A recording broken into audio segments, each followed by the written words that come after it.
ಭಗವತೋ ಅರ್ಹತೋ ಸಮ್ಮಾ ಸಂಬುದ್ಧಸ್ಸ. ಬುದ್ಧ ಧಮ್ಮ ಸಂಘಕ್ಕೆ ನಮಿಸುತ್ತಾ, ಪರಮ ಪೂಜ್ಯ ಬಾಬಾ ಸಾಹೇಬರ ಪಾದಗಳಿಗೆ ನಮಿಸುತ್ತಾ, ಎಲ್ಲ ಧಮ್ಮ ಬಂಧುಗಳಿಗೆ ಬೋಧಿಸತ್ವ ಧ್ಯಾನ ಮಂದಿರಕ್ಕೆ ಸ್ವಾಗತವನ್ನು ಕೋರ್ತಾ ಇವತ್ತಿನ ಧಮ್ಮ ಪ್ರವಚನವನ್ನು ನಾನು ಶುರು ಮಾಡ್ತೇನೆ. ಅಂಧಸುತ್ತ ಇದನ್ನು ಶ್ರಾವಸ್ತಿಯಲ್ಲಿ ಒಮ್ಮೆ ಭಗವಾನ್ ಬುದ್ಧರು ಭಿಕ್ಕುಗಳಿಗಷ್ಟೇ ಅಲ್ಲ, ಎಲ್ಲ ಉಪಾಸಕರಿಗೂ ಕೂಡ ಸೇರಿಸಿ ಧರ್ಮವನ್ನು ಹೇಳಿದ್ದು ಜೇತವನದಲ್ಲಿ. ಅಂಧಸುತ್ತ ಅಂತಂದರೆ ಅಂಧರು ಕೇವಲ ಕಣ್ಣಿಲ್ಲದೆ ಇರೋರು ಮಾತ್ರ ಅಂಧರಲ್ಲ. ಯಾವಾಗಲೂ ಭಗವಾನ್ ಬುದ್ಧರು ಹೇಳ್ತಾ ಇರ್ತಕ್ಕಂತಹ ಧಮ್ಮ ಇತ್ತಲ್ಲ, ಅದನ್ನು ಉಪಮೆಗಳ ಮೂಲಕನೇ ಹೇಳ್ತಾ ಇದ್ದು. ಯಾಕೆಂದರೆ ಎಲ್ಲರಿಗೂ ಕೂಡ ಅರ್ಥ ಆಗೋ ರೀತಿಯಲ್ಲಿ ಧಮ್ಮ ಅರ್ಥ ಆಗಬೇಕು ಅನ್ನೋ ಒಂದು ಉದ್ದೇಶದಿಂದ ಅವರು ಉಪಮೆಗಳನ್ನು ಕೊಟ್ಟು ಹೇಳ್ತಾ ಇದ್ರು. ಓಕೆ, ಇದರಲ್ಲಿ 3 ರೀತಿಯ ಅಂಧರನ್ನು ಭಗವಾನ್ ಬುದ್ಧರು ಗುರುತಿಸ್ತಾರೆ. ಮೊದಲನೇದು ಎರಡು ಕಣ್ಣು ಇಲ್ಲದೆ ಇರ್ತಕ್ಕಂಥವ್ರು, ಎರಡನೇದು 1 ಕಣ್ಣು ಇರ್ತಕ್ಕಂಥವ್ರು, ಮೂರನೇದು 2 ಕಣ್ಣು ಇರ್ತಕ್ಕಂಥವ್ರು. ಓಕೆ, ಹಾಗಾದರೆ ಈ 2 ಕಣ್ಣು ಇಲ್ಲದೆ ಇರ್ತಕ್ಕಂಥವ್ರು ಯಾರು ಅಲ್ವಾ? 2 ಕಣ್ಣು ಇಲ್ಲದೆ ಇರ್ತಕ್ಕಂಥವ್ರು ಯಾರು? ಹಾಗಾದರೆ ಭಗವಾನ್ ಬುದ್ಧರು ಹೇಳ್ತಕ್ಕಂತಹ ಅಂಧ ಯಾರು?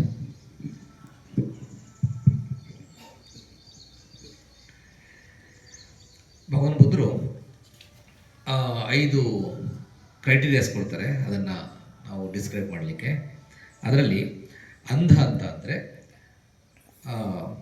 ಯಾರು ತನ್ನ ಸಂಪತ್ತನ್ನು ಗಳಿಸೋದಿಲ್ವೋ ಅವನು ಅಂಧ. ಬುದ್ಧರು ಲೌಕಿಕ ಇದ್ರ ಬಗ್ಗೆ ಹೇಳಿಲ್ಲ ಅಂತ ಕೂಡ ಅಪಪ್ರಚಾರ ತುಂಬ ಎಲ್ಲ ಕಡೆ ಆಗ್ಬಿಟ್ಟಿದೆ. ಭಾರತದಲ್ಲಿ ಹೊರಗಿನ ದೇಶದಲ್ಲೆಲ್ಲ ಬುದ್ಧರು ಕೇವಲ ಆಸೆ ದುಃಖಕ್ಕೆ ಮೂಲ ಅಂತ ಅಂದ್ಬಿಟ್ಟು ಹೇಳ್ಬಿಟ್ಟಿದ್ದಾರೆ ಅಂತಂದ್ಬಿಟ್ಟು ಅಪಪ್ರಚಾರ ಆಗ್ಬಿಟ್ಟಿದೆ ಅಲ್ವಾ. ಬುದ್ಧರು ಲೌಕಿಕ ಜೀವನಕ್ಕೆ, ನಮ್ಮ ಇದಕ್ಕೆ ಎಲ್ಲ ರೀತಿಯ ಜನಗಳಿಗೂ ಕೂಡ ಏನೇನು ಅಗತ್ಯ ಇದೆಯೋ ಅದ್ರ ಬಗ್ಗೆನೇ ಜಾಸ್ತಿ ಹೇಳಿರ್ತಕ್ಕಂಥದ್ದು. ಅದರ ಮೂಲಕ ಅವರನ್ನು ಆಧ್ಯಾತ್ಮಿಕವಾಗಿ ಬೆಳೆಸಿ ಮುಕ್ತಿಯ ಮಾರ್ಗವನ್ನು ತೋರಿಸ್ತಾ ಇದ್ರು. ಓಕೆ, ಯಾರು ಸಂಪತ್ತನ್ನು ಗಳಿಸೋದಿಲ್ವೋ, ಎಲ್ಲ ಸಂಪತ್ತನ್ನು ಗಳಿಸದೇ ಇರ್ತಕ್ಕಂಥವ್ರು ಏನು ಹೇಳ್ತಾರೆ? ಅದೇನಕ್ಕೆ ಗಳಿಸೋದಿಲ್ಲ ಹೇಳಿ? ದುಡಿಯೋದಕ್ಕೆ ಒಂದು ಸೋಮಾರಿತನ, ಎರಡನೇದು ಯಾರು ಬೌದ್ಧರು ಈ ಥರ ಹೇಳಿದ್ರೆ ಅವರು ಮಹಾನ್ ಸುಳ್ಳುಗಾರರು ಅಂತ ಅಂದ್ಬಿಟ್ಟು ಹೇಳ್ಬೋದು. ಬುದ್ಧರು ಆಸೆ ಬೇಡ ಅಂತ ಅಂದ್ಬಿಟ್ಟು, ಆಸೆ ಏನಕ್ಕೆ ದುಡ್ಡನ್ನು ಗಳಿಸ್ಬೇಕು ಅಂತ ಅಂದ್ಬಿಟ್ಟು ಕೆಲವರು ಹೇಳ್ತಾರಲ್ವಾ. ಭಗವಾನ್ ಬುದ್ಧರು ದುಡ್ಡನ್ನು ಗಳಿಸೋದಕ್ಕೆ ಎಲ್ಲೂ ಕೂಡ ರೆಸ್ಟ್ರಿಕ್ಷನ್ ಹಾಕಿಲ್ಲ. ಇನ್ಫ್ಯಾಕ್ಟ್ ನಿಮ್ಮ ಕೆಪಾಸಿಟಿಗೆ ತಕ್ಕಂತೆ ನಿಮಗೆ ಎಷ್ಟು ಅಗತ್ಯ ಇದೆಯೋ ಅದಕ್ಕಿಂತ ಹೆಚ್ಚಿನ ಹಣವನ್ನು ಕೂಡ ನೀವು ಗಳಿಸಿ ಅಂತ ಅಂದ್ಬಿಟ್ಟು ಹೇಳ್ತಾರೆ. ಅಷ್ಟು ನಿಮಗೆ ಎಷ್ಟು ಬೇಕೋ ಅಷ್ಟನ್ನು ಗಳಿಸಿ, ಅದಾದ ನಂತರ ಇನ್ನೂ ಹೆಚ್ಚಿದೆ ಅಂತಂದರೆ ವಿಹಾರಗಳನ್ನು ಕಟ್ಟಿಸಿ, ಧಮ್ಮ ಕಾರ್ಯಗಳನ್ನು ಮಾಡಿ, ಬೇರೆಯವರಿಗೆ ಸಹಾಯ ಮಾಡಿ ಅಂತ ಅಂದ್ಬಿಟ್ಟು ಹೇಳೋದು. ಅನಾಥಪಿಂಡಿಕ ಗೊತ್ತಲ್ವಾ? ಅವರ ಕಾಲಘಟ್ಟದಲ್ಲಿ ಅನಾಥಪಿಂಡಿಕ, ವಿಶಾಖಮತ ಅವರು ಎಂಥ ದೊಡ್ಡ ಶ್ರೀಮಂತರು. ಅವರು ಹಣವನ್ನು ಗಳಿಸ್ತಾ ಇದ್ರು, ದೊಡ್ಡ ಬಿಸ್ನೆಸ್ ಮಾಡಿ ಹಣವನ್ನು ಗಳಿಸ್ತಾ ಇದ್ರು. ಅವ್ರಿಗೆ ಯಾವತ್ತೂ ಕೂಡ ಅವರು ಹಣ ಗಳಿಸ್ಬೇಡ ಅಂತ ಅಂದ್ಬಿಟ್ಟು ಹೇಳಲಿಲ್ಲ. ಹಾಗಾಗಿ ಸಂಪತ್ತನ್ನು ಗಳಿಸ್ತಕ್ಕಂಥದ್ದಕ್ಕೆ ಬುದ್ಧ ಧರ್ಮದಲ್ಲಿ ಯಾವುದೇ ರೀತಿ ರೆಸ್ಟ್ರಿಕ್ಷನ್ ಇಲ್ಲ. ಸಂಪತ್ತನ್ನು ಸರಿಯಾದ ಮಾರ್ಗದಲ್ಲಿ ಗಳಿಸ್ಬೇಕು. ಓಕೆ, ಆ ಸರಿಯಾದ ಮಾರ್ಗ ಯಾವುದು?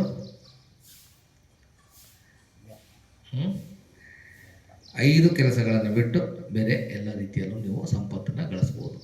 ಒಂದು, ಪ್ರಾಣಿಗಳನ್ನು ಮಾರಾಟ ಮಾಡ್ತಕ್ಕಂಥದ್ದು. ಎರಡನೇದು, ಮಾಂಸಗಳನ್ನು ಮಾರಾಟ ಮಾಡ್ತಕ್ಕಂಥದ್ದು.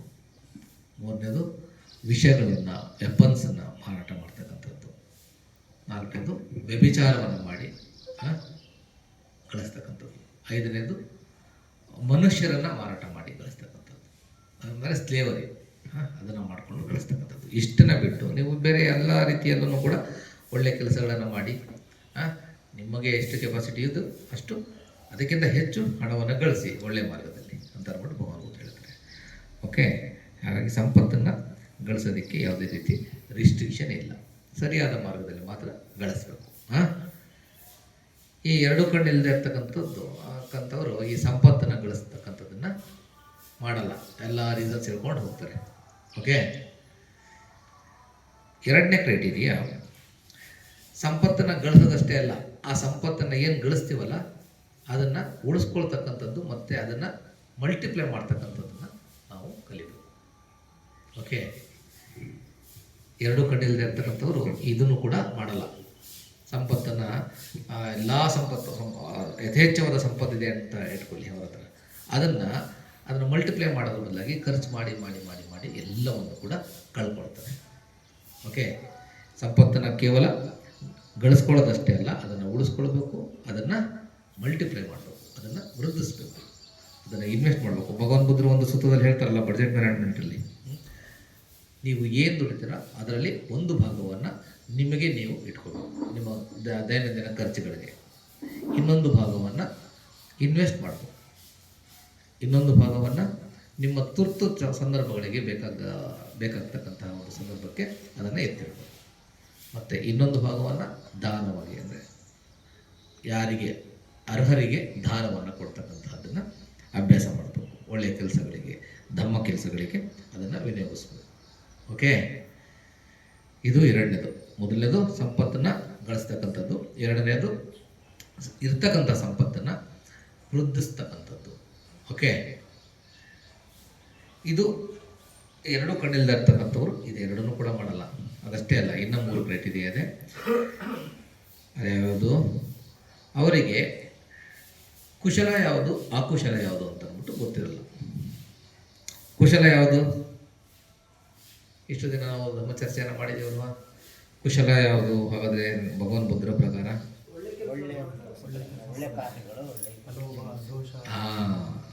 ಅದ್ರ ಮೂಲ, ಕುಶಲದ ಮೂಲ ಇದೆಯಲ್ಲ, ಯಾವುದು ಲೋಭವಿಲ್ಲದ, ದ್ವೇಷವಿಲ್ಲದ, ಮೋಹವಿಲ್ಲದ ಕೆಲಸಗಳಿದಾವಲ್ಲ ಅವು ಕುಶಲ ಕಾರ್ಯ.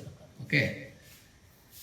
ಯಾವುದನ್ನು ಲೋಭದಿಂದ ಮಾಡ್ತೀವಿ, ದ್ವೇಷದಿಂದ ಮಾಡ್ತೀವಿ ಅಥವಾ ಅಜ್ಞಾನದಿಂದ ಮಾಡ್ತೀವೋ ಅವು ಅಕುಶಲ ಕಾರ್ಯಗಳಾಗ್ತವೆ. ಓಕೆ. ಇದು ಮೂರನೇದು. ಅವರಿಗೆ ಕುಶಲ ಯಾವುದು ಅಕುಶಲ ಯಾವುದು ಅಂತ ಅಂದ್ಬಿಟ್ಟು ಗೊತ್ತಿರಲ್ಲ. ಯಾವಾಗಲೂ ಕೂಡ ಲೋಭದ ಹಿಂದೆ ಹೋಗ್ತಕ್ಕಂಥದ್ದು, ದ್ವೇಷದ ಹಿಂದೆ ಹೋಗ್ತಕ್ಕಂಥದ್ದು ಮತ್ತು ಅಜ್ಞಾನದ ಹಿಂದೆ ಹೋಗ್ತಕ್ಕಂಥದ್ದನ್ನು ಮಾಡ್ತಾರೆ. ಅವರು ಎರಡು ಕಣ್ಣಿಲ್ಲದೆ ಇರ್ತಕ್ಕಂಥವ್ರು. ಹಾಗೆ ನಾಲ್ಕನೇದು ನಿಂದನೀಯ ಮತ್ತು ಅನಿಂದನೀಯ. ಹಾಗಾದರೆ ನಿಂದನೀಯ ಕೆಲಸಗಳು ಯಾವುದು, ಅನಿಂದನೀಯ ಕೆಲಸಗಳು ಯಾವುದು?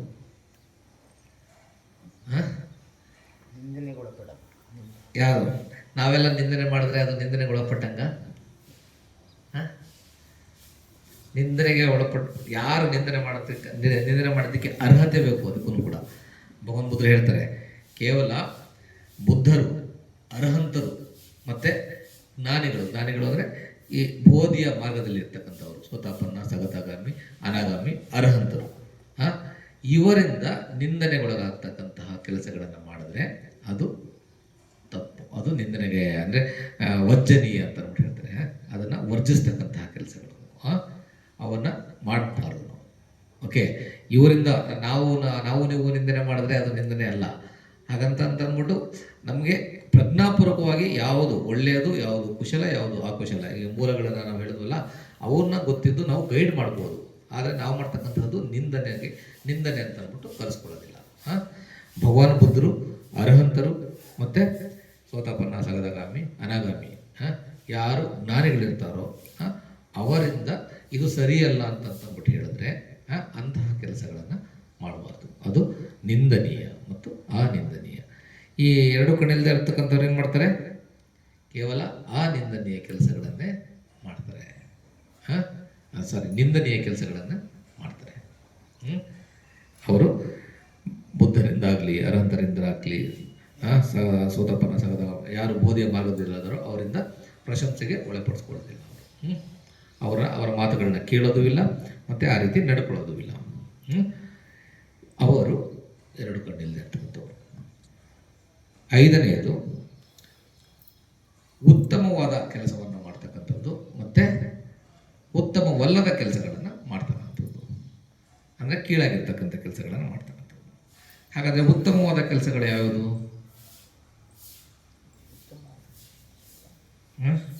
ಆಗಲೇ ಹೇಳಿದ್ದು ಜೀವನೋಪಾಯದ ಕೆಲಸಗಳು. ಓಕೆ. ಉತ್ತಮವಾದ ಕೆಲಸಗಳು ಯಾವ್ಯಾವುದು ಭಗವಾನ್ ಬುದ್ಧರು ಹೇಳ್ತಕ್ಕಂಥದ್ದು ದಾನ, ಶೀಲ, ಭಾವನ. ಓಕೆ, ದಾನವನ್ನು ಕೊಡ್ತಕ್ಕಂಥದ್ದು, ನಮ್ಮಲ್ಲಿ ಏನಿದೆ ಅದನ್ನು ಹಂಚಿಕೊಳ್ತಕ್ಕಂಥದ್ದು ಇದೆಯಲ್ಲ, ಅದು ತುಂಬ ಉತ್ತಮವಾದ ಕೆಲಸ. ಅದೇ ರೀತಿ ಶೀಲಗಳನ್ನು ಕಾಪಾಡ್ಕೊಳ್ತಕ್ಕಂಥದ್ದು, ಪಂಚಶೀಲ ತೆಗೆದುಕೊಂಡ್ವಿ, ಅದನ್ನು ನಾವು ಎಷ್ಟು ನಾವು ಗಟ್ಟಿ ಮಾಡ್ತಾ ಹೋಗ್ತೀವೋ ಅಷ್ಟು ಅದು ನಮ್ಮನ್ನು ಎತ್ತರಕ್ಕೆ ತೆಗೆದುಕೊಂಡು ಹೋಗುತ್ತೆ. ಅದು ನಮ್ಮನ್ನು ಬೋಧಿಯೆಡೆಗೆ ತಲುಪಿಸುತ್ತೆ. ಮತ್ತು ಅದಷ್ಟೇ ಅಲ್ಲ, ಕೇವಲ ದಾನಶೀಲ ಮಾಡೋದು ಸಾಕಾಗಲ್ಲ, ಅದ್ರ ಜೊತೆಗೆ ನಾವು ನಮ್ಮ ಮನಸ್ಸನ್ನು ಕೂಡ ಬೆಳೆಸಬೇಕು. ಭಾವನ ಅಂದರೆ ನಮ್ಮ ಮನಸ್ಸನ್ನು ಬೆಳೆಸ್ತಕ್ಕಂಥದ್ದು. ಯಾವುದು ಮನಸ್ಸನ್ನು ಬೆಳೆಸ್ತಕ್ಕಂಥದ್ದು? ಈಗ ಮಾಡಿದ್ವಲ್ಲ ನಾವು ಧ್ಯಾನ ನಮ್ಮ ಮನಸ್ಸನ್ನು ಬೆಳೆಸುತ್ತೆ. ಧ್ಯಾನವನ್ನು ಮಾಡಬೇಕು ಅಂತಂದರೆ, ಮನಸ್ಸನ್ನು ಬೆಳೆಸಬೇಕು ಅಂದರೆ ನಾವು ಶೀಲವನ್ನು ಗಟ್ಟಿ ಮಾಡ್ತಾ ಹೋಗಬೇಕು. ಶೀಲವನ್ನು ಗಟ್ಟಿ ಮಾಡಿದ್ರೆ ಮಾತ್ರ ನಾವು ಧ್ಯಾನದಲ್ಲಿ ಬಹಳ ಬೇಗ ಕಾನ್ಸಂಟ್ರೇಷನ್ ಬರಲಿಕ್ಕೆ ಸಾಧ್ಯ. ಇಲ್ಲ ಅಂತಂದರೆ ಅದರಲ್ಲೂ ಕೂಡ ಮನಸ್ಸನ್ನು ಬೆಳೆಸಲಿಕ್ಕೆ ಸಾಧ್ಯ ಇಲ್ಲ. ಅದೇ ರೀತಿ ನಾವು ದಾನವನ್ನು ಮಾಡೋದ್ರಿಂದ ನಾವು ನಮ್ಮಲ್ಲಿರ್ತಕ್ಕಂಥ ಅಹಂಕಾರಗಳನ್ನ ಕಡಿಮೆ ಮಾಡ್ಕೊಳ್ತಾ ಹೋಗ್ತೀವಿ. ಅಹಂಕಾರಗಳು ಕಡಿಮೆ ಆದಷ್ಟು ನಮ್ಮ ಮನಸ್ಸು ಒಂದು ಪ್ರಶಾಂತವಾದ ಸ್ಟೇಟ್ಗೆ ಹೋಗುತ್ತೆ. ಆಗ ನಮ್ಮ ಮನಸ್ಸನ್ನು ಬೆಳೆಸಲಿಕ್ಕೆ ಅದು ಹೆಲ್ಪ್ ಮಾಡುತ್ತೆ. ಇವು ಉತ್ತಮವಾದ ಕೆಲಸಗಳು. ಯಾರು ದಾನವಂತರಾಗಿರ್ತಾರೋ, ಶೀಲವಂತರಾಗಿರ್ತಾರೋ ಮತ್ತು ಮನಸ್ಸನ್ನು ಬೆಳೆಸ್ತಕ್ಕಂಥವರಾಗಿರ್ತಾರೋ ಅವರು ಉತ್ತಮವಾದ ಕೆಲಸವನ್ನು ಮಾಡ್ತಕ್ಕಂಥವರಾಗಿರ್ತಾರೆ. ಅವರನ್ನು ಉತ್ತಮರು ಅಂತ ಅಂದ್ಬಿಟ್ಟು ಭಗವಾನ್ ಬುದ್ಧರು ಹೇಳ್ತಾರೆ. ಓಕೆ, ಇದಲ್ಲದೆ ಬೇರೆ ಏನು ಮಾಡೋದನ್ನು ಕೂಡ ಅವರನ್ನು ಆ ಕೆಲಸಗಳನ್ನು ಕೀಳಾಗಿ ಮಾಡ್ತಕ್ಕಂಥದ್ದು, ಆ ಉತ್ತಮವಲ್ಲದ್ದು ಅಂತ ಅಂದ್ಬಿಟ್ಟು ಭಗವಾನ್ ಬುದ್ಧರು ಹೇಳ್ತಾರೆ. ಇನ್ನೊಂದಿದೆ, ಆರನೇದು ಯಾವುದು ನಮ್ಮನ್ನು ಕತ್ತಲೆಯೆಡೆಗೆ ತೆಗೆದುಕೊಂಡು ಹೋಗುತ್ತೋ ಅದು ಸರಿಯಾಗಿ ಇಲ್ಲದೆ ಇರ್ತಕ್ಕಂಥದ್ದು. ಯಾವುದು ನಮ್ಮನ್ನು ಯಾವುದದು ಕತ್ತಲೆಯೆಡೆಗೆ ತೆಗೆದುಕೊಂಡು ಹೋಗ್ತಕ್ಕಂಥದ್ದು? ಯಾವುದು? ಅಜ್ಞಾನ. ಕತ್ತಲೆಯೆಡೆಗೆ ಯಾವುದು ತೆಗೆದುಕೊಂಡು ಹೋಗುತ್ತೆ? ಅಜ್ಞಾನ. ನಮ್ಮನ್ನು ಬೆಳಕಿನ ಕಡೆಗೆ ತೆಗೆದುಕೊಂಡು ಹೋಗ್ತಕ್ಕಂಥದ್ದು ಜ್ಞಾನ. ಓಕೆ, ಇವು 6 ಪಾಯಿಂಟ್ಸ್ನ ಕ್ರೈಟೀರಿಯಾಸ್ನ ಭಗವಾನ್ ಬುದ್ಧರು ಕೊಡ್ತಾರೆ. ಈ ಅಂಧ ಸುತ್ತಕ್ಕೆ 3 ಕ್ಲಾಸಿಫಿಕೇಶನ್ ಮಾಡಿದ್ರು. 2 ಕಣ್ಣು ಇಲ್ಲದೆ ಇರ್ತಕ್ಕಂಥವ್ರು, 1 ಕಣ್ಣು ಇರ್ತಕ್ಕಂಥವ್ರು, ಮತ್ತು 2 ಕಣ್ಣು ಇರ್ತಕ್ಕಂಥವ್ರು. ಓಕೆ, ಈಗ 2 ಕಣ್ಣು ಇಲ್ಲದೆ ಇರ್ತಕ್ಕಂಥವ್ರು ಏನು ಮಾಡ್ತಾರೆ? ಅವರು ಸಂಪತ್ತನ್ನು ಗಳಿಸಲ್ಲ. ಒಂದು ವೇಳೆ ಸಂಪತ್ತಿದ್ರೆ ಅದನ್ನು ಉಳಿಸ್ಕೊಳ್ಳೋದು ಇಲ್ಲ, ಅದನ್ನು ಮಲ್ಟಿಪ್ಲೈ ಕೂಡ ಮಾಡೋದಿಲ್ಲ. ಮತ್ತು ಕುಶಲ ಯಾವುದು, ಅಕುಶಲ ಯಾವುದು ಅಂತಕ್ಕಂತಹ ಒಂದು ಕ್ಲಾಸಿಫಿಕೇಶನ್ ಗೊತ್ತಿರೋದಿಲ್ಲ ಅವ್ರಿಗೆ. ಯಾವುದು ಒಳ್ಳೆಯ ಕೆಲಸ ಅಂತ ಗೊತ್ತಿರಲಿಲ್ಲ, ಸುಮ್ಮನೆ ಏನೋ ಮಾಡ್ಕೊಂಡು ಹೋಗ್ತಾರೆ ಕೆಲಸಗಳನ್ನ. ಕುಶಲ ಯಾವುದು, ಅಕುಶಲ ಯಾವುದು ಗೊತ್ತಿರೋದಿಲ್ಲ. ಮತ್ತು ಯಾವುದು ನಿಂದನೀಯ, ಯಾವುದು ಅನಿಂದನೀಯ, ಪ್ರಶಂಸನೀಯ ಅಂತ ಅಂದ್ಬಿಟ್ಟು ಗೊತ್ತಿರೋದಿಲ್ಲ ಅವರಿಗೆ. ಮತ್ತು ಯಾವುದು ಉತ್ತಮ ಕೆಲಸ, ಯಾವುದು ಉತ್ತಮವಲ್ಲದ ಕೆಲಸ ಅಂತಕ್ಕಂಥದ್ದು ಗೊತ್ತಿರಲ್ಲ. ಮತ್ತು ಯಾವುದು ಜ್ಞಾನದ ಕಡೆಗೆ ಕರ್ಕೊಂಡು ಹೋಗ್ತದೆ ನಮ್ಮನ್ನು, ಯಾವುದು ಅಜ್ಞಾನದ ಕಡೆಗೆ ಕರ್ಕೊಂಡು ಹೋಗ್ತದೆ ನಮ್ಮನ್ನು ಅಂತಕ್ಕಂಥದ್ದು ಗೊತ್ತಿಲ್ಲದೆ ಇರ್ತಕ್ಕಂಥವ್ರನ್ನ ಭಗವಾನ್ ಬುದ್ಧರು ಏನು ಹೇಳ್ತಾರೆ? ಅಂಧ. 2 ಕಣ್ಣಿಲ್ಲದೆ ಇರ್ತಕ್ಕಂತಹ ಅಂಧ ಅಂತ ಅಂದ್ಬಿಟ್ಟು ಹೇಳ್ತಾರೆ. ಓಕೆ, ಈಗ 1 ಕಣ್ಣು ಇರ್ತಕ್ಕಂಥವ್ರು ಯಾರು ಹಾಗಾದ್ರೆ ಹೇಳ್ತೀರಾ? 2 ಕಣ್ಣಿಲ್ಲದೆ ಇರ್ತಕ್ಕಂಥವ್ರನ್ನ ಭಗವಾನ್ ಬುದ್ಧರು ಹೇಳಿದ್ರು. 1 ಕಣ್ಣು ಇಲ್ಲದವರು ಅಥವಾ 1 ಕಣ್ಣು ಇರ್ತಕ್ಕಂಥವ್ರು ಯಾರು? ಭಗವಾನ್ ಬುದ್ಧರು ಹೇಳ್ತಾರೆ, ಇವನಿಗೆ ಸಂಪತ್ತನ್ನು ಗಳಿಸ್ತಕ್ಕಂಥದ್ದು ಗೊತ್ತು.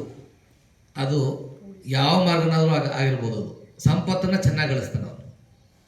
ಓಕೆ, ಅದು ಒಳ್ಳೆ ಮಾರ್ಗದಿಂದನಾದರೂ ಸರಿ, ಕೆಟ್ಟ ಮಾರ್ಗದಿಂದನೂ ಸರಿ, ಸಂಪತ್ತನ್ನು ಚೆನ್ನಾಗಿ ಗಳಿಸ್ತಾ ಇರ್ತಾನೆ. ಅದೇ ರೀತಿ ಸಂಪತ್ತನ್ನು ಮಲ್ಟಿಪ್ಲೈ ಕೂಡ ಮಾಡ್ತಾ ಇರ್ತಾನೆ, ಉಳಿಸ್ಕೊಳ್ತಾ ಇರ್ತಾನೆ, ಅದನ್ನು ಮಲ್ಟಿಪ್ಲೈ ಕೂಡ ಮಾಡ್ತಾ ಇರ್ತಾನೆ. ಇದು ಗೊತ್ತು ಅವನಿಗೆ.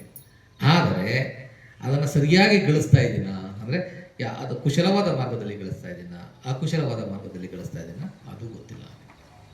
ಓಕೆ, ಅದು ನಿಂದನೀಯನೋ ಅನಿಂದನೀಯನೋ ಅದು ಗೊತ್ತಿಲ್ಲ ಅವನಿಗೆ. ಅದು ಮಾಡ್ತಾ ಇರೋದ್ರಿಂದ ಅವನು ಇವಾಗ ಎಷ್ಟೊಂದು ನಮ್ಮಲ್ಲೂ ಕೂಡ ನಾವು ಸಂಪತ್ತನ್ನು ಗಳಿಸ್ತೀವಿ. ನಮಗೆ ಎಷ್ಟು ಪರ್ಫೆಕ್ಟಾಗಿ ಗೊತ್ತಾ ನಮಗೆ ಸರಿಯಾದ ಮಾರ್ಗದಲ್ಲಿ ಗಳಿಸ್ತಾ ಇದ್ದೀವೋ ಇಲ್ವೋ ಅಂತ ಅಂದ್ಬಿಟ್ಟು ನಾವು ಪ್ರತಿ ಹಂತದಲ್ಲೂ ಇದನ್ನು ಯೋಚನೆ ಮಾಡಬೇಕು. ನಾವು ಕುಶಲ ಯಾವುದು, ಅಕುಶಲ ಯಾವುದು, ನಾನು ಲೋಭರಹಿತವಾಗಿ ಮಾಡ್ತಾ ಇದ್ದೀನ, ದ್ವೇಷರಹಿತವಾಗಿ ಮಾಡ್ತಾ ಇದ್ದೀನ, ಪ್ರಜ್ಞೆಯಿಂದ ಮಾಡ್ತಾ ಇದ್ದೀನ, ಇದನ್ನು ನಾವು ಪ್ರತಿ ಹಂತದಲ್ಲೂ ಕೂಡ ಅಸೆಸ್ ಮಾಡ್ತಾ ಇರಬೇಕು ನಮಗೆ ನಾವು. ಮತ್ತು ಇದು ನಿಂದನೀಯನ ಅನಿಂದನೀಯನ ಇದನ್ನು ಕೂಡ ನಾವು ಮೆಲ್ಕು ಹಾಕ್ತಾ ಇರಬೇಕು, ಗೊತ್ತಿರಬೇಕು. ನಿಂದನೀಯ ಅನಿಂದನೀಯ ಆಗಲೇ ಹೇಳಿದೆ, ಕೇವಲ ಪ್ರಜ್ಞಾವಂತರು ಇದು ಮಾಡತಕ್ಕಂಥದ್ದು ಅಂದ್ಬಿಟ್ಟು. ಹಾಗಾದ್ರೆ ಈ ನಿಂದನೆಯ ಕೆಲಸಗಳು ಯಾವ್ಯಾವುದು? ಹಾ, ಅಕುಶಲ ಕಮ್ಮಪದ, 10 ಅಕುಶಲ ಕಮ್ಮಪದಗಳಿದಾವಲ್ಲ, ಇವೆಲ್ಲವೂ ಕೂಡ ನಿಂದನೀಯ. ಕುಶಲ ಕಮ್ಮಪದಗಳು ಶ್ಲಾಘನೀಯ. ಓಕೆ, ಅಕುಶಲ ಕಮ್ಮಪದಗಳು ಯಾವುದು? ಪಂಚಶೀಲ ತೆಗೆದುಕೊಂಡವಲ್ಲ, ಈಗ ಪ್ರಾಣ ಹತ್ಯೆ ಮಾಡಲ್ಲ, ಅದರ ಬದಲು ಪ್ರಾಣ ಉಳಿಸ್ತೇನೆ, ನಂದಲ್ಲದೆ ಇರ್ತಕ್ಕಂಥ ವಸ್ತುಗಳನ್ನ ನಾನು ಮುಟ್ಟೋದಿಲ್ಲ, ಅದರ ಬದಲು ದಾನವನ್ನು ಕೊಡ್ತೇನೆ, ವ್ಯಭಿಚಾರವನ್ನು ಮಾಡೋದಿಲ್ಲ, ಅದರ ಬದಲು ಕೌಟುಂಬಿಕ ನೈತಿಕ ಜೀವನವನ್ನು ನಾನು ನಡೆಸ್ತೇನೆ, ಸುಳ್ಳು ಹೇಳಲ್ಲ, ಚಾಡಿ ಹೇಳಲ್ಲ, ಹರಟೆ ಹೊಡೆಯಲ್ಲ, ಕೆಟ್ಟ ಕೆಟ್ಟ ಪದಗಳನ್ನ ಉಪಯೋಗಿಸೋದಿಲ್ಲ, ಅದರ ಬದಲು ನಾನು ಸತ್ಯವನ್ನು ಹೇಳ್ತೇನೆ, ಇಬ್ಬರನ್ನ ಸೇರಿಸ್ತಕ್ಕಂತಹ ಕೆಲಸಗಳನ್ನ ಮಾಡ್ತೇನೆ, ಒಳ್ಳೆಯ ಮೃದುವಾದ ಮಾತುಗಳನ್ನ ಆಡ್ತೇನೆ, ಮತ್ತು ಧಮ್ಮ ಚರ್ಚೆಯನ್ನು ಮಾಡ್ತೇನೆ. ಮತ್ತು ಮೂರನೇದು ಮನಸ್ಸಿನಿಂದ 3 ಯಾವುದು? ನಾನು ದ್ವೇಷಿಸೋದಿಲ್ಲ, ನಾನು ದುರಾಸೆಯಿಂದ ಹೋಗೋದಿಲ್ಲ, ಮತ್ತು ನಾನು ದಿಟ್ಟಿ ಅಂದರೆ ದೃಷ್ಟಿಕೋನಗಳನ್ನು ಸೃಷ್ಟಿ ಮಾಡೋದಿಲ್ಲ, ಸತ್ಯಕ್ಕನುಸಾರವಾಗಿ ನಾನು ನೋಡೋದಕ್ಕೆ ಪ್ರಯತ್ನ ಪಡ್ತೇನೆ.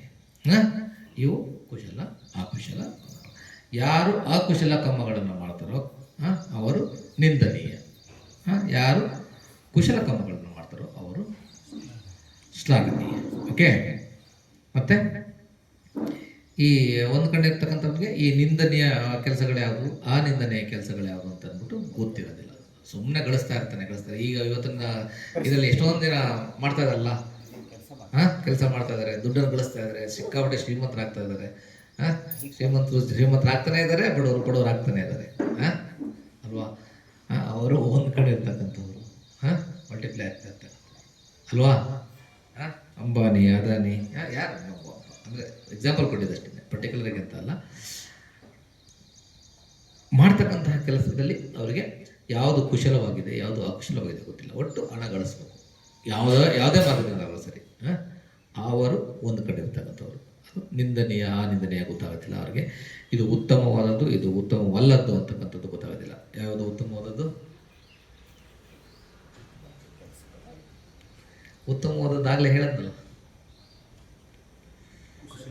ದಾನ, ಶೀಲ, ಭಾವನ, ಇವು ಉತ್ತಮವಾದಂತಹ ಕೆಲಸಗಳು. ಯಾವುದು ದಾನಕ್ಕೆ ವಿರುದ್ಧ? ಯಾವುದು? ಜಿಪುಣತನ. ಶೀಲಕ್ಕೆ ವಿರುದ್ಧವಾಗಿರ್ತಕ್ಕಂಥದ್ದು ಮತ್ತೆ ಮನಸ್ಸನ್ನು ಬೆಳೆಸದೇ ಇರ್ತಕ್ಕಂಥದ್ದು, ಅವೆಲ್ಲ ಉತ್ತಮವಲ್ಲದ್ದು. ಓಕೆ, ಅವುಗಳು ಗೊತ್ತಿರೋದಿಲ್ಲ ಯಾರಿಗೆ? ಒಂದು ಕಣ್ಣು ನಮಗೆ ಅಂದರೆ ಇದು ಉಪಮೆ. ಓಕೆ, ಭಗವಾನ್ ಬುದ್ಧರು ಕೊಡ್ತಾ ಇರ್ತಕ್ಕಂತಹ ಉಪಮೆ. ಇವರು ಕೂಡ ಧಮ್ಮ ಮಾರ್ಗದಲ್ಲಿ ಹೆಚ್ಚು ಪ್ರೋಗ್ರೆಸ್ನ ಸಾಧಿಸಲಿಕ್ಕೆ ಸಾಧ್ಯ ಇಲ್ಲ. ಓಕೆ, 2 ಕಣ್ಣಿಲ್ಲದೆ ಇರ್ತಕ್ಕಂಥವ್ರಿಗಂತೂ ಆಗೋದೇ ಇಲ್ಲ. ಫಿಸಿಕಲಿ ಕಣ್ಣಿಲ್ಲದೆ ಇರ್ತಕ್ಕಂಥವ್ರು ಫಾರ್ ಬೆಟರ್ ದ್ಯಾನ್ ಆಧ್ಯಾತ್ಮಿಕ ಕಣ್ಣಿಲ್ಲದೆ ಇರ್ತಕ್ಕಂಥವ್ರಿಗಿಂತ. ಆಧ್ಯಾತ್ಮಿಕವಾಗಿ ನಾವು 2 ಕಣ್ಣಿಲ್ಲದೆ ಇರ್ತಕ್ಕಂಥವ್ರು ಅಂದರೆ ಇಷ್ಟನ್ನು ಕೂಡ 6 ಕ್ರೈಟೀರಿಯಾಸ್ನು ಕೂಡ ಫುಲ್ಫಿಲ್ ಮಾಡೋದಿಲ್ಲ. ಅವನಿಗೆ ಸಂಪತ್ತು ಗಳಿಸೋದು ಗೊತ್ತಾಗಲ್ಲ, ಸಂಪತ್ತನ್ನು ಉಳಿಸೋದು ಗೊತ್ತಾಗಲ್ಲ, ಅದನ್ನು ಮಲ್ಟಿಪ್ಲೈ ಮಾಡೋದು ಗೊತ್ತಾಗಲ್ಲ, ಕುಶಲ ಯಾವುದು ಅಕುಶಲ ಯಾವುದು ಗೊತ್ತಾಗೋದಿಲ್ಲ, ಯಾವುದು ನಿಂದನೀಯ ಯಾವುದು ಅನಿಂದನೀಯ ಗೊತ್ತಾಗೋದಿಲ್ಲ, ಉತ್ತಮವಾದದ್ದು ಯಾವುದು ಅಂತ ಗೊತ್ತಾಗೋದಿಲ್ಲ, ಅಥವಾ ಉತ್ತಮವಲ್ಲದ್ದು ಯಾವುದು ಅಂತ ಗೊತ್ತಾಗೋದಿಲ್ಲ. ಮತ್ತು ನಮ್ಮನ್ನು ಯಾವುದು ಕತ್ತಲೆ ಎಡೆಗೆ ತೆಗೆದುಕೊಂಡು ಹೋಗ್ತಾ ಇದೆ, ಯಾವುದು ಬೆಳಕಿನ ಎಡೆಗೆ ತೆಗೆದುಕೊಂಡು ಹೋಗ್ತಾ ಇದೆ, ಯಾವುದು ಅಜ್ಞಾನದ ಕಡೆಗೆ ತೆಗೆದುಕೊಂಡು ಹೋಗ್ತಾ ಇದೆ, ಯಾವುದು ಜ್ಞಾನದ ಕಡೆಗೆ ತೆಗೆದುಕೊಂಡು ಹೋಗ್ತಾ ಇದೆ ಅಂತಕ್ಕಂಥದ್ದು ಡಿಫ್ರೆನ್ಸಿಯೇಷನ್ ಗೊತ್ತಾಗೋದಿಲ್ಲ ಯಾರಿಗೆ? ಆಧ್ಯಾತ್ಮಿಕವಾಗಿ ಗೊತ್ತಿಲ್ಲದೆ ಇರ್ತಕ್ಕಂಥ ವ್ಯಕ್ತಿಗೆ. ಓಕೆ, ಇನ್ನು ಒಂದು ಕಣ್ಣಿರ್ತಕ್ಕಂತಹ ವ್ಯಕ್ತಿ ಅಂತಂದರೆ ಆಧ್ಯಾತ್ಮಿಕವಾಗಿ ಅರ್ಧಂಬರ್ಧ ತಿಳ್ಕೊಂಡಿರ್ತಕ್ಕಂಥ ವ್ಯಕ್ತಿ. ಅವನು ಸಂಪತ್ತನ್ನು ಗಳಿಸ್ತಾನೆ, ಅದನ್ನು ಅವರು ಮಲ್ಟಿಪ್ಲೈ ಮಾಡ್ತಾನೆ, ಚೆನ್ನಾಗಿ ಯೂಸು ಮಾಡ್ಕೋತಾನೆ. ಆದರೆ ಅವನಿಗೆ ಯಾವ ಕೆಲಸ ಮಾಡಿ ಗಳಿಸ್ಬೇಕು, ಯಾವುದು ಕುಶಲ ಯಾವುದು ಅಕುಶಲ ಅಂತಕ್ಕಂತಹ ಡಿಫ್ರೆನ್ಸಿಯೇಷನ್ ಗೊತ್ತಾಗಲ್ಲ, ಯಾವುದು ನಿಂದನೀಯ ಯಾವುದು ಅನಿಂದನೀಯ ಅಂತಕ್ಕಂಥದ್ದು ಗೊತ್ತಾಗಲ್ಲ, ಯಾವುದು ಉತ್ತಮವಾದದ್ದು ಯಾವುದು ಉತ್ತಮವಲ್ಲದ್ದು ಅಂತಕ್ಕಂಥದ್ದು ಗೊತ್ತಾಗೋದಿಲ್ಲ, ಯಾವುದು ನಮ್ಮನ್ನು ಜ್ಞಾನದ ಕಡೆಗೆ ಕರ್ಕೊಂಡು ಹೋಗ್ತದೆ, ಯಾವುದು ನಮ್ಮನ್ನು ಅಜ್ಞಾನದ ಕಡೆಗೆ ಕರ್ಕೊಂಡು ಹೋಗ್ತಾ ಇದೆ ಅಂತಕ್ಕಂಥದ್ದು ಅವನಿಗೆ ಗೊತ್ತಾಗೋದಿಲ್ಲ. ಈಗ ಕೊನೆಯದು 2 ಕಣ್ಣಿರ್ತಕ್ಕಂಥದ್ದು. 2 ಕಣ್ಣಿರ್ತಕ್ಕಂಥವ್ರಿಗೆ ಈಗ ಈಸಿ ಅಲ್ವಾ. ಈ 6 ಕ್ರೈಟೀರಿಯಾನ ಅವರು ಫುಲ್ಫಿಲ್ ಮಾಡಿರ್ತಾರೆ ಅಲ್ವಾ. ಯಾವುದು 6 ಕ್ರೈಟೀರಿಯಾ? ಈಗ ಸೀರಿಯಲ್ ಆಗಿ ಇರಬೇಕು, ಹಾಗಾಗಿ ಆವಾಗ ಕರೆಕ್ಟಾಗಿ ನೆನ್ಪಿಡ್ತದೆ. ಸಂಪತ್ತನ್ನು ಗಳಿಸ್ತಕ್ಕಂಥದ್ದು 2ನೇದು, ಅದನ್ನು ಉಳಿಸ್ತಕ್ಕಂಥದ್ದು, ಮಲ್ಟಿಪ್ಲೈ ಮಾಡ್ತಕ್ಕಂಥದ್ದು. 3ನೇದು ಕುಶಲ ಯಾವುದು ಅಕುಶಲ ನಿಂದನೀಯ ಅನಿಂದನೀಯವನ್ನು ತಿಳ್ಕೊಂಡಿರ್ತಕ್ಕಂಥದ್ದು ಅಂದರೆ 10 ಕುಶಲ ಕರ್ಮ ಪದಗಳನ್ನು. ಮತ್ತು ಉತ್ತಮ ಯಾವುದು, ಉತ್ತಮವಲ್ಲದ್ದು ಯಾವುದು ಅಂದರೆ ದಾನ, ಶೀಲ, ಭಾವನ, ಅದನ್ನು ತಿಳ್ಕೊಂಡಿರ್ತಕ್ಕಂಥದ್ದು. ಕತ್ತಲೆ ಎಡೆಗೆ ಯಾವ್ದು ಕರ್ಕೊಂಡು ಹೋಗ್ತದೆ, ಬೆಳಕಿನ ಎಡೆಗೆ. ಕತ್ತಲೆ ಎಡೆ ಕರ್ಕೊಂಡು ಹೋಗ್ತಕ್ಕಂಥದ್ದು ಅಜ್ಞಾನ, ಬೆಳಕಿನ ಎಡೆಗೆ ಕರ್ಕೊಂಡು ಹೋಗ್ತಕ್ಕಂಥದ್ದು ಜ್ಞಾನ. ಅಜ್ಞಾನ ಅಂತಂದರೆ ನಾವು ಯಾವಾಗ ಜಾಗೃತರಾಗಿರೋದಿಲ್ವೋ ಆಗ ನಾವು ಕೇವಲ ಇಮ್ಯಾಜಿನೇಷನಲ್ಲಿ ಮುಳುಗೋಗ್ತೀವಿ, ಅದು ಅಜ್ಞಾನ. ಓಕೆ, ಸತ್ಯಕ್ಕೆ ಅನುಸಾರವಾಗಿ ಯಾವುದನ್ನು ನಾವು ನೋಡೋದಿಲ್ವೋ ಅದೆಲ್ಲವೂ ಕೂಡ ಅಜ್ಞಾನ. ಕೇವಲ ಪುಸ್ತಕದಲ್ಲಿರ್ತಕ್ಕಂಥದ್ದನ್ನು ತಿಳ್ಕೊಂಡಿರ್ತಕ್ಕಂಥದ್ದು ಅಜ್ಞಾನ ಅಲ್ಲ. ಓಕೆ, ಯಾವುದನ್ನು ನಾವು ಸತ್ಯಕ್ಕೆ ಅನುಸಾರವಾಗಿ ನೋಡೋದಿಲ್ವೋ ಅದೆಲ್ಲವೂ ಕೂಡ ಅಜ್ಞಾನ. ಓಕೆ, ವಸ್ತುಸ್ಥಿತಿಗಳನ್ನು ಅದು ಹೇಗಿದೆಯೋ ಹಾಗೆ ನೋಡಬೇಕು. ಅದಕ್ಕೆ ನಾವು ಯಾವುದೇ ರೀತಿ ಬಣ್ಣಗಳನ್ನು ಕೊಡಬಾರ್ದು. ಅದು ಒಳ್ಳೆಯದು, ಅದು ಕೆಟ್ಟದ್ದು, ಆ ಥರ ಬಣ್ಣಗಳನ್ನ ಕೊಡ್ತಕ್ಕಂಥದ್ದು ಅಜ್ಞಾನ. ಓಕೆ, ವಸ್ತುಸ್ಥಿತಿಗಳು ಹೇಗಿದಾವೋ ಹಾಗೆ ನೋಡ್ತಕ್ಕಂಥದ್ದು ಜ್ಞಾನ. ಓಕೆ, ಇದನ್ನು ಭಗವಾನ್ ಬುದ್ಧರು ಶ್ರಾವಸ್ತಿಯಲ್ಲಿ ಹೇಳ್ತಾರೆ. ಅದನ್ನು ಒಂದು ಗಾಥೆಗಳ ಮೂಲಕ ಹೇಳ್ತಾರೆ. ಅದನ್ನು ನಾನು ಒಂದು ರಿಪೀಟ್ ಮಾಡಲಿಕ್ಕೆ ಟ್ರೈ ಮಾಡ್ತೀನಿ. ಸ್ವಲ್ಪ ಕಷ್ಟ ಇದೆ ಅದು ಗಾಥೆ, ನಾನು ಇನ್ನೂ ಫುಲ್ ಪ್ರಾಕ್ಟೀಸ್ ಮಾಡಿಲ್ಲ. ನಚೇವ ಭೋಗ ತಥಾ ರೂಪ ನಚ ಪುಣ್ಯಾನಿ ಪುಬ್ಬತಿ ಉಭಯತ್ತ ಕಲಿಗ್ಗಹೋ ಅಂದಸ್ಸಹ ಚಕ್ಕುನು. ಅಂದರೆ ಇದು ಎರಡೂ ಕಣ್ಣಿಲ್ಲದೆ ಇರ್ತಕ್ಕಂತಹ ವ್ಯಕ್ತಿಗೆ ಹೇಳಿರ್ತಕ್ಕಂಥದ್ದು. ಯಾವ ವ್ಯಕ್ತಿ ಸರಿಯಾಗಿ ಸಂಪತ್ತನ್ನು ಗಳಿಸುವುದಿಲ್ವೋ ಅಥವಾ ಪುಣ್ಯ ಕಾರ್ಯಗಳನ್ನು ಮಾಡೋದಿಲ್ವೋ ಅವನು ಎಲ್ಲ ಕಡೆ ಏನಾಗ್ತದೆ, ಅವನು ಎಲ್ಲವನ್ನು ಕೂಡ ಕಳ್ಕೊಳ್ತಾ ಹೋಗ್ತಾನೆ. ಓಕೆ, ಉಭಯತ್ತ ಕಲಿಗ್ಗಹೋ ಅಂತಂದರೆ ಎಲ್ಲ ಕಡೆ ಅವನ ಮರ್ಯಾದೆ ಕಳ್ಕೊಳ್ತಾನೆ, ಅವನ ಸಂಪತ್ತನ್ನು ಕಳ್ಕೊಳ್ತಾನೆ, ಸಂಪತ್ತನ್ನು ಗಳಿಸೋದು ಇಲ್ಲ, ಕಂಪ್ಲೀಟಾಗಿ ನಾಶನ ಕೂಡ ಆಗ್ತದೆ. ಅವನು ಈ ಥರ ವ್ಯಕ್ತಿ ಏನಾಗ್ತದೆ, ಈ ಥರ ವ್ಯಕ್ತಿ ಲೌಕಿಕವಾಗಿಯೂ ಬೆಳೆಯೋದಿಲ್ಲ ಮತ್ತು ಆಧ್ಯಾತ್ಮಿಕವಾಗಿಯೂ ಕೂಡ ಅವನು ಪ್ರೋಗ್ರೆಸ್ ಆಗೋದಿಲ್ಲ. ಓಕೆ, ಅದೇ ರೀತಿ ಒಂದು ಕಣ್ಣಿರ್ತಕ್ಕಂತಹ ವ್ಯಕ್ತಿಗೆ ಹೇಳ್ತಾರೆ, ಏನು ಹೇಳ್ತಾರೆ, ಅತಾಪರಾಯನ್ ಅಕ್ಕಾತು ಏಕಚಕ್ಕುನೋ ಪುಗ್ಗಲು ಧಮ್ಮೇನ ಸಟ್ಟೋಸು ಭೋಗಾನಿ ಪರಿಯೇತಸಿ ಧ್ಯೇಯನ್ನ ಕೋಟ ಹಮ್ಮೇನ ಮುಸಾವಾದೇನ ಚೋಭಯಂ ಕುಸಲೋ ಹೋತಿ ಸಂಗಾತು ಕಾಮಭೋಗಾಚ ಮಾಣವೋ ಹತಯೋಸಂ ನಿರಯನ್ ಗತ್ವ ಏಕಚಕ್ಕು ವಿಹನ್ಯತಿ.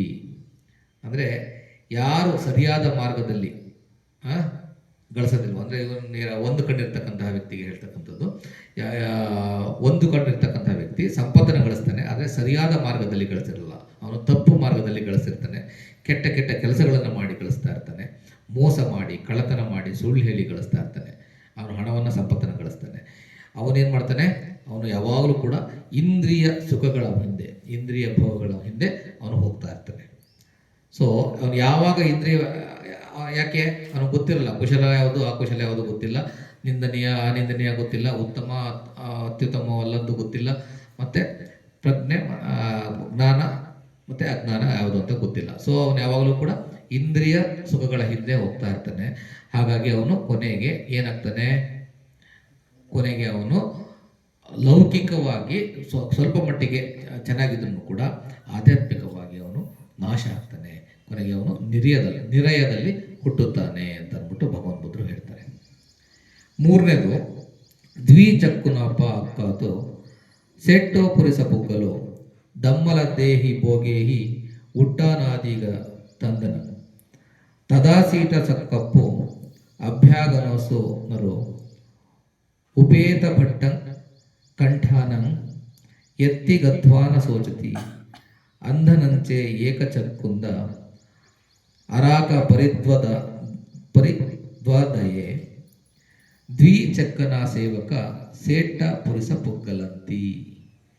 ಅಂದರೆ ಯಾರು ಎರಡು ಕಣ್ಣುಗಳನ್ನು ಹೊಂದಿರ್ತಾರೋ ಅವನು ಅತ್ಯುತ್ತಮವಾದ ವ್ಯಕ್ತಿ ಆಗ್ತಾನೆ. ಅವನು ಸರಿಯಾದ ಮಾರ್ಗದಲ್ಲಿ ಚೆನ್ನಾಗಿ ಸಂಪತ್ತನ್ನು ಗಳಿಸ್ತಾನೆ, ಶ್ರಮವಹಿಸಿ ಸಂಪತ್ತನ್ನು ಗಳಿಸ್ತಾನೆ, ಅದನ್ನು ಉದಾರವಾದ ಮನಸ್ಸಿನಿಂದ ದಾನವನ್ನು ಕೂಡ ಮಾಡ್ತಾನೆ, ಅದನ್ನು ಉದಾರವಾದ ಮನಸ್ಸಿನಲ್ಲಿ ಅದನ್ನು ಇನ್ವೆಸ್ಟ್ ಮಾಡಿ ಅದನ್ನು ಮಲ್ಟಿಪ್ಲೈ ಕೂಡ ಮಾಡ್ತಾನೆ, ಅದನ್ನು ಹೆಚ್ಚು ಮಾಡ್ತಾನೆ, ಗಳಿಸಿದಂತಹ ಸಂಪತ್ತನ್ನು ಹೆಚ್ಚು ಮಾಡ್ತಾನೆ, ಮತ್ತು ಮನಸ್ಸಿನಲ್ಲಿ ಅವನು ಪ್ರಶಾಂತತೆಯನ್ನು ಕಾಪಾಡಿಕೊಳ್ತಾನೆ. ಅವನು ಯಾವಾಗಲೂ ಕೂಡ ದಾನಶೀಲ ಭಾವನ ಅಂದರೆ ಮನಸ್ಸನ್ನು ಬೆಳೆಸ್ತಕ್ಕಂತಹದ್ದು, ಮತ್ತು ದಾನಗಳಲ್ಲಿ ಶೀಲಗಳನ್ನು ಕಾಪಾಡ್ಕೊಳ್ತಾನೆ. ಅವನು ಮುಂದೆ ಅವನ ಮನಸ್ಸು ಯಾವಾಗಲೂ ಕೂಡ ಪ್ರಶಾಂತವಾಗಿರ್ತದೆ. ಅವನು ಮುಂದೆ ಹುಟ್ಟಿದಾಗ ಅವನು ಸುಖದ ಸ್ಥಳಗಳಲ್ಲಿ ಹುಟ್ಟುತ್ತಾನೆ ಅಂತ ಅಂದ್ಬಿಟ್ಟು ಭಗವಾನ್ ಬುದ್ಧರು ಹೇಳ್ತಾರೆ. ಈಗ ನಾವು ಯಾರಾಗಬೇಕು? ಮೂರನೇ ವ್ಯಕ್ತಿ ಅಂದರೆ ಎರಡೂ ಕಣ್ಣಿರೋರಾಗಬೇಕು. ಎರಡೂ ಕಣ್ಣಿರೋರಾಗಬೇಕು ಅಂತಂದರೆ ನಮ್ಗೆ ಏನೇನು ಗೊತ್ತಿರಬೇಕು? 6 ಪಾಯಿಂಟ್. ಭಗವಾನ್ ಬುದ್ಧರು ಬರೀ ಆಧ್ಯಾತ್ಮಿಕವಾಗಿ ಹೇಳಿದ್ದಾರೆ. ಆಧ್ಯಾತ್ಮಿಕವಾಗಿದ್ದರೂ ಕೂಡ ಅದನ್ನು ಲೌಕಿಕವಾಗಿ ನಮ್ಮ ಜಗತ್ತಿನಲ್ಲಿ ಎಲ್ಲರೂ ಕೂಡ ಏನೇನು ಮಾಡಬೇಕು ಅಂತಕ್ಕಂಥದ್ರ ಬಗ್ಗೆನೇ ಭಗವಾನ್ ಬುದ್ಧರು ಹೆಚ್ಚು ಹೇಳಿರ್ತಕ್ಕಂಥದ್ದು. ನಾವೇನು ಮಾಡಿದ್ರೆ ನಾವು ಕರೆಕ್ಟಾದ ಮಾರ್ಗಕ್ಕೆ ಹೋಗ್ತೀವಿ, ಅದು ನಮ್ಮನ್ನು ಪ್ರಜ್ಞೆಡೆಗೆ ಯಾವ ಥರ ಕರ್ಕೊಂಡು ಹೋಗುತ್ತೆ ಅಂತಕ್ಕಂಥದ್ದನ್ನೇ ಅಲ್ವಾ. ಸಂಪತ್ತನ್ನು ಗಳಿಸ್ತಕ್ಕಂಥದ್ದನ್ನು ಅದನ್ನು ಕೂಡ ಹೇಳಿದ್ದಾರೆ. ಬಡ್ಜೆಟ್ ಮ್ಯಾನೇಜ್ಮೆಂಟ್ ಹೇಳಿದ್ದಾರೆ. ಬಡ್ಜೆಟ್ ಮ್ಯಾನೇಜ್ಮೆಂಟು ಮುಂಚೆ ಮಾಡಿದ್ವಿ, ಯಾವುದು ದೀಗಜಾನು ಸುತ್ತ, ಅದರಲ್ಲಿ ಬಡ್ಜೆಟ್ ಮ್ಯಾನೇಜ್ಮೆಂಟ್ ಬಗ್ಗೆ ಹೇಳಿದ್ವಿ ಅಲ್ವಾ.